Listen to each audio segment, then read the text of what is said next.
Yoga can seem intimidating when you're just starting out, but it doesn't have to be once you know a few key things. Hi, I'm Kate, and when you're beginning your yoga journey, it's tempting to search for yoga videos and then immediately start practicing, and that seems reasonable. But the problems show up a couple of days later when you're sore, or a couple of weeks later and you're not making any progress. But I'm going to help you start smarter so that doesn't happen to you.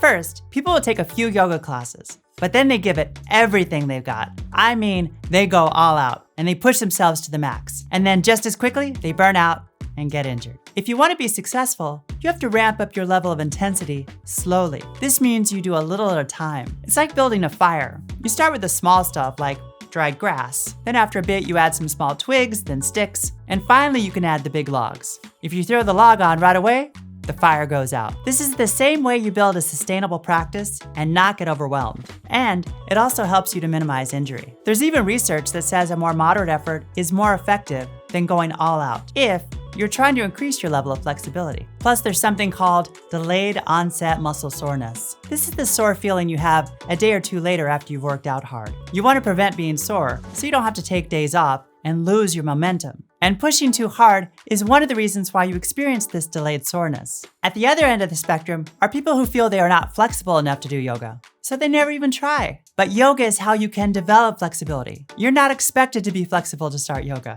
When you're first starting out, find a sweet spot between pushing too hard and not doing anything. I like to say we use something much more powerful than intensity, and that's consistency. The second step is learning to leave your comfort zone. Whenever you practice yoga, you're looking for a feeling that is a little uncomfortable when you're in the postures. You want your yoga to challenge you a bit. And this is individual. What is challenging for one person is easy for another. So you have to learn to listen to your body. Remember, your yoga journey is your yoga journey, no one else's. The discomfort does a few things for you. Your body needs to challenge to develop strength, balance, flexibility, and endurance. And just as important, being uncomfortable gives you a place to learn to relax. This is one of the reasons why yoga is so good for helping you manage stress. You could actually learn to be more relaxed, even when things are stressful. It's not like yoga practitioners have less stress in their lives. They've just developed a way to work with it, so it doesn't affect them in the same way. But that only happens if there's some discomfort in your practice. Your third step is how often to practice yoga in the beginning. Remember, it's better to start small and build on your success. Doing less time in each session and more days is going to be better than going all out for 1 day a week. If you're completely brand new to yoga and exercising in general, then you can do as little as 10 minutes a day. You'll want to do this at least 5 days a week to see results.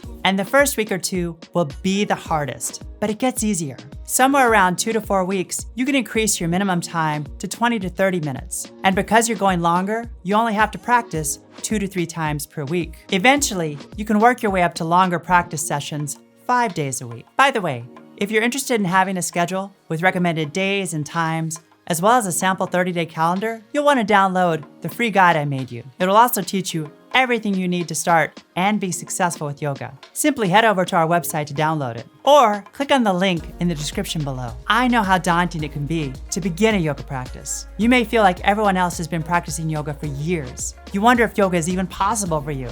You might even think you're not meant to practice yoga. And even if you did, it can't possibly be fun or enjoyable. But things that are worthwhile take effort. And you'll know it's worth it when you start to feel good in your body, or notice a change in your mood, or how you handle stress. So is there anything you can do to hold yourself accountable and help you make the yoga habit stick? Absolutely. I recommend you keep a practice journal. You can use it to schedule when you'll practice and then check it off when it's done. When it's scheduled, it's a date, and it's more likely to happen because you're making a commitment to yourself, to your health, and your wellness. And this can be something as simple as using a monthly calendar and putting a big X on the day after you've practiced. When you look back after a week or two and see your progress, it's motivating and you'll want to keep it up. Yoga is a challenge for everyone in the beginning. I know you can do this. I believe in you.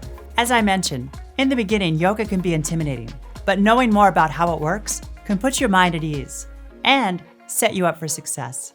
If you want to learn everything you need to be successful with yoga, then you'll want to watch this video next.